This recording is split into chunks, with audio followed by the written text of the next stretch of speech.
Love is just a history that they may prove and when ने बहुत ही ज़्यादा एक विवादित टॉपिक है बॉडी रिकम्पोजिशन। तो क्या होता है बॉडी रिकम्पोजिशन, कौन कौन लोग कर सकते हैं, तुम कर सकते हो बॉडी रिकम्पोजिशन या नहीं कर सकते, मैं कर सकता हूँ या नहीं कर सकते, अगर कर सकते हो तो क्या टिप्स, क्या तुम्हें फॉलो करना चाहिए उसके लिए।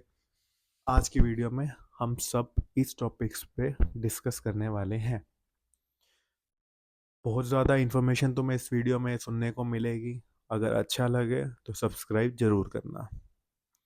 Let's start. तो क्या होता है बॉडी रिकम्पोजिशन? सुनने पे कैसा लग रहा है बॉडी रिकम्पोजिशन? तुम्हें बॉडी की शेप चेंज करनी है, शेप एंड अपीयरेंस पे तुम्हें किस तरीके से चेंज करना है। कुछ लोग होते हैं मोटे, कुछ लोग पतले, कुछ मोटे होना चाहते हैं, कुछ वेट गेन करना चाहते हैं, कुछ वेट लॉस करना चाहते हैं, राइट। जो लोग पतले होते हैं वो एकदम से बहुत ज़्यादा कैलोरी सरप्लस ले लेते हैं और वो उनकी सिचुएशन पे सूट नहीं बैठता है, राइट। तो बॉडी रिकम्पोजिशन क्या होता है? सेम टाइम पे कैलोरी डेफिसिट में रहते हुए मसल गेन करना, ये चीज़ बॉडी रिकम्पोजिशन कहलाती है। कौन कौन कर सकता है बॉडी रिकम्पोजिशन? क्या आप लोग कर सकते हो? क्या मैं कर सकता हूँ? 5 ऐसे केसेस हैं जो लोग बॉडी रिकम्पोजिशन कर सकते हैं। तो let's start with our first, newbie, beginners. ये लोग जब जिम ज्वाइन करते हैं, उनकी बॉडी को कोई भी अभी तक लोड नहीं मिला होता है कि वो कैसे उस चीज़ से टैकल करेंगे। जब इनकी बॉडी को प्रोग्रेसिव ओवरलोड मिलता है या इनकी बॉडी को एक किक मिलती है ना, बाहर से स्ट्रेस मिलता है, जब ये वेट्स उठाते हैं, स्टिमुलस मिलता है, तो बॉडी रिकम्पोजिशन वर्क करती है। क्या होता है अब इसमें? न्यूबी लोग जब ज्वाइन करते हैं, इनकी बॉडी को नया स्टिमुलस मिलता है, नया स्टिमुलस मिलता है तो इनकी गेन बहुत ज़्यादा अच्छे से होता है। इनका शुरू में हनीमून फेज चल रहा होता है। ये जो भी एक्सरसाइज करेंगे, चाहे उनकी फॉर्म सही हो या ना हो, बट इनको वो चीज़ लगेगी ही लगेगी, ठीक है। तो पहला केस हमारा था न्यूबी। सेकंड केस कौन कौन उसमें आता है? ओबीस और ओवरवेट लोग, लाइक मी। अगर मैं मेरी बात करूं, मैं स्टार्टिंग मैंने करी थी 107.8 kg से, and I am on body recomposition right now. Currently मैं 100 से नीचे आ चुका हूँ, 99.9 पे आ चुका हूँ मैं, और ये मेरा कल का बॉडी वेट था, ठीक है भाई। तो मैं क्या कर रहा हूँ, मेरी मसल लॉस तो नहीं हुई, सेम टाइम पे मैं कैलोरी डेफिसिट में भी हूँ। I am doing body recomposition. Overweight और ओबीस लोगों के पास बहुत ज़्यादा एनर्जी रिजर्व होता है, they can go for body recomposition. जितना ज़्यादा रिजर्व होएगा, उनकी बॉडी को सिग्नल मिलते ही जैसे वो कैलोरी डेफिसिट में, they will automatically go for energy reserve which are there present in their body, right? तो obese और overweight लोग can go for that. Third case कौन होता है जो कर सकता है body recomposition? D trend individuals. जो लोग जिम छोड़ चुके हैं, जो लोग बॉडी को बिल्कुल ज़्यादा स्टिमुलस देना छोड़ चुके हैं, अगर वो ज्वाइन करते हैं तो उनको बॉडी रिकम्पोजिशन उन पे काम करेगी ही करेगी। कैसे काम करेगी? उनका केस बिल्कुल डिट्टो न्यूबी की तरह हो जाता है। मसल मेमोरी वापस आती है। उनका भी हनीमून फेज एक तरह से बहुत ज़्यादा बिल्कुल एग्जैक्ट न्यूबी की तरह नहीं होता, बट हाँ, एक काइंड ऑफ न्यूबी फेज उनका स्टार्ट हो जाता है। तो detained individual also can go for body recomposition if they want. Fourth, individuals who are using anabolic steroids. I'm not in favor of steroids, but steroids में तुम्हें testosterone production एकदम से बढ़ जाती है, मेल हार्मोन होता है जो, प्रोडक्शन एकदम बढ़ जाती है, मसल प्रोटीन सिंथेसिस एकदम बढ़ जाता है, तो तुम्हारा गेन बहुत अच्छा होता है उस time. I am not promoting it, but ये केस है जिसमें तुम बॉडी रिकम्पोजिशन पे जा सकते हो, बहुत आसानी से जा सकते हो। Last point but not the least, कौन आखिरी केस जो बॉडी रिकम्पोजिशन में जा सकता है? Lifter eight intermediate level. जो लोग 1-1.5 साल से ट्रेनिंग कर रहे हैं, बहुत अच्छे से ट्रेनिंग कर रहे हैं, बट उनको कहीं ना कहीं लगता है they are not doing their 100%। अगर उनकी डाइट में इतनी सी भी कमी है तो they can go for that. इतनी सी भी कमी में तुम डाइट सही से नहीं ले रहे हो, तुम्हारा न्यूट्रिशन सही नहीं है,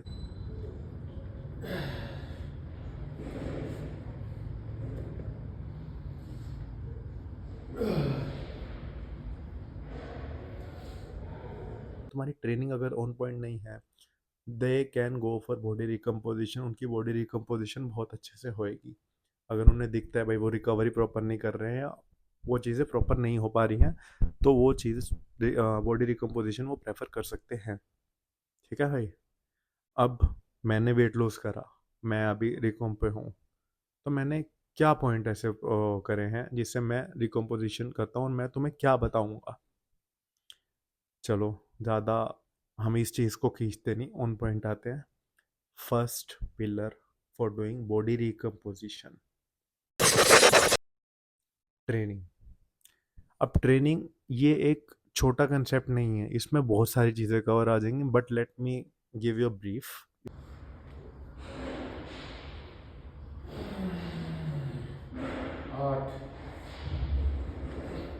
इसमें क्या क्या होगा, तुम रेजिस्टेंट ट्रेनिंग कर रहे हो, ठीक है, आज तुमने 5 किलो के 8 रेप्स मारे, बट कल प्रोग्रेसिव ओवरलोड एक टर्म होती है, जितना तुम आज कर रहे हो उससे थोड़े से ज़्यादा बेहतर तुम्हें कल करना है। तुमने वो सुनना ही होगा, गेटिंग और इम्प्रूवमेंट 1% ईच डे। अगर तुम आज 5 kg के 8 रेप्स कर रहे हो, कल तुम्हें 5 kg के 9 रेप्स करने हैं। प्रॉपर माइंड मसल कनेक्शन हुआ तो भी प्रोग्रेसिव ओवरलोड है। रेप्स थोड़े से ज़्यादा हुए, सेट्स थोड़े से ज़्यादा हुए, तो प्रोग्रेसिव ओवरलोड होएगा।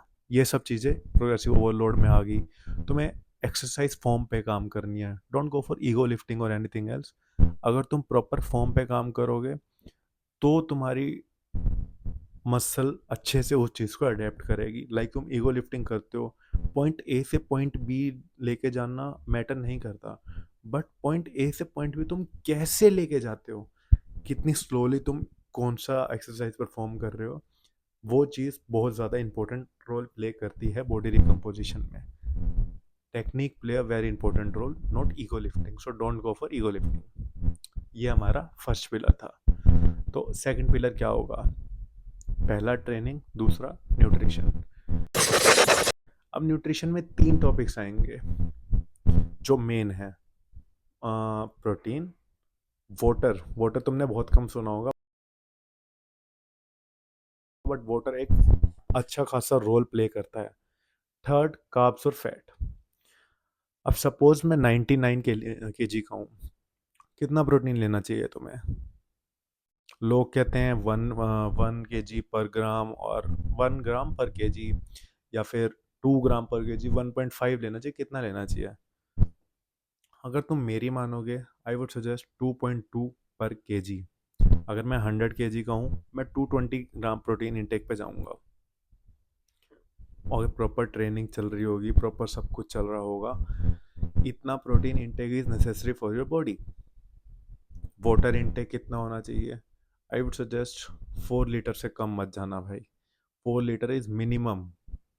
कैलोरी डेफिसिट में अगर तुम वाटर, भाई तुम्हें डिहाइड्रेशन हो जाएगी। Water plays a very crucial role in that phase. वैसे भी पीना चाहिए, बट उस केस में तो तुम्हें पीना ही पीना चाहिए। अब तुमने 2.2 kg पर ग्राम के हिसाब से प्रोटीन ले लिया, 25% ऑफ योर कैलोरीज तुम फैट से ले सकते हो, बाकी बची हुई तुम कार्ब से ले सकते हो। वो दोनों इतना इंपॉर्टेंट रोल प्ले नहीं करते, but protein and water are the most important factor. उस पर ज़रूर काम करना चाहिए। तो हमारे पहले 2 पिलर हो चुके हैं, training, second one nutrition, third one recovery. क्या है रिकवरी में भाई? भाई अगर तुम्हारी स्लीप और प्रॉपर नहीं है, तुम स्ट्रेस बहुत ज़्यादा ले रहे हो।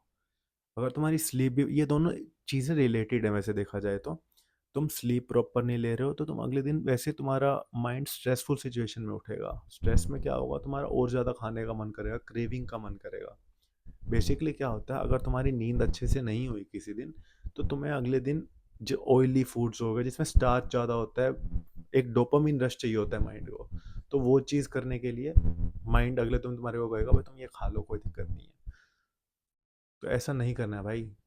Take sleep properly. स्ट्रेस थोड़ा सा, अब काम कर रहे हो भाई, तुम सब लोग अर्निंग इंडिविजुअल्स हो, अगर सबको अपने करियर की टेंशन है, हर चीज़ की टेंशन हर इंसान को होती है, बट थोड़ा मिनिमाइज करके ले भाई। स्लीप प्रॉपर ले, रिकवरी प्रॉपर करो। तुम ये दोनों अगर चीज़ें अच्छे से फॉलो करोगे, तुम्हारी रिकवरी प्रॉपर हुई, तुम्हारी ट्रेनिंग ऑन पॉइंट है, तुम्हारी न्यूट्रिशन ऑन पॉइंट है, और तुम उन, अगर ऊपर जो मैंने 5 केस एक्सप्लेन करे हैं, तुम उन 5 केसों में आ जाते हो, तो भाई तुम बॉडी रिकम्पोजिशन में जाओगे ही जाओगे और तुम बहुत अच्छे से कर पाओगे।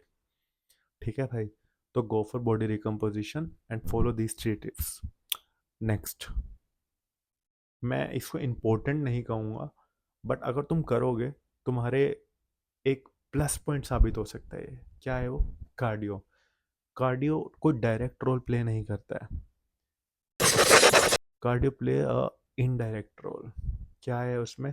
तुम डेली के 10,000 स्टेप्स कर लोगे, 300 टू 400 कैलोरीज तुम्हारी बर्न होएंगी डिपेंडिंग ऑन योर वेट। वो तुम्हारा कैलोरी डेफिसिट में रहने में मदद करेगी वो चीज़। तो तुम कार्डियो अगर डेली ऐड कर दोगे तो भाई तुम्हारे लिए वो चीज़ एक प्लस पॉइंट बन के ही आएगी। तो गो फॉर कार्डियो।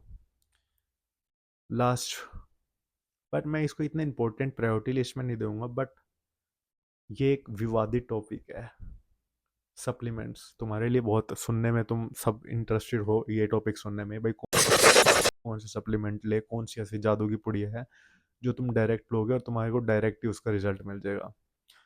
तो भाई सप्लीमेंट्स का बहुत कम रोल होता है इन सब चीज़ों में। अगर तुम पहले के 3 पिलर्स, न्यूट्रिशन, ट्रेनिंग, रिकवरी, ये तीनों तुम्हारे अगर प्रॉपर ऑन पॉइंट चल रहे हैं ना, तो भाई तुम सप्लीमेंट्स पे जा सकते हो। तो वो तुम्हारा एक छोटा सा तुम्हारे को एक पुश दे देगा, तो तुम्हारे को वो चीज़ प्लस पॉइंट बन जाएगी। बट अगर तुम्हारे ये 3 पॉइंट ही ऑन पॉइंट नहीं है, तो तुम्हारे को वो प्लस पॉइंट नहीं मिल पाएगा। सप्लीमेंट्स में you can go for way protein, अगर तुम अपना प्रोटीन इंटेक पूरा नहीं कर पा रहे हो। Go for creatine, muscle synthesis में हेल्प करेगा, प्रोटीन सिंथेसिस में भी हेल्प करेगा, मसल बिल्डिंग और रिकवरी में भी हेल्प करता है। फिश ऑयल, मल्टीविटामिन, तुम इसमें भी जा सकते हो, तुम कोई भी ये कर सकते हो, इनमें से सप्लीमेंट्स प्रेफर कर सकते हो जो तुम्हारे को ठीक लगे। बट पहले 3 पॉइंट्स पे वो तुम्हें, जो 3 पिलर्स हैं उन पे काम करना होगा, then go for supplements. Right? अब तुमने ये सब चीज़ें फॉलो कर ली, अगर तुम्हारा माइंडसेट ही स्ट्रांग नहीं है, will power is the basic basic जिसके बिना तुम कर ही नहीं सकते। तो विल पावर पे मैंने एक माइंडसेट पे एक वीडियो डाली है, ज़रूर देखना। 5 ऐसे फूड्स जो तुम खा सकते हो वेट लॉस में, ज़रूर देखना। और अगर तुम्हें ये वीडियो अच्छी लगी तो कमेंट्स में करना, बताना क्या अच्छा लगा, लाइक ज़रूर करना, सब्सक्राइब करना, और कमेंट्स में बताना कि तुम्हें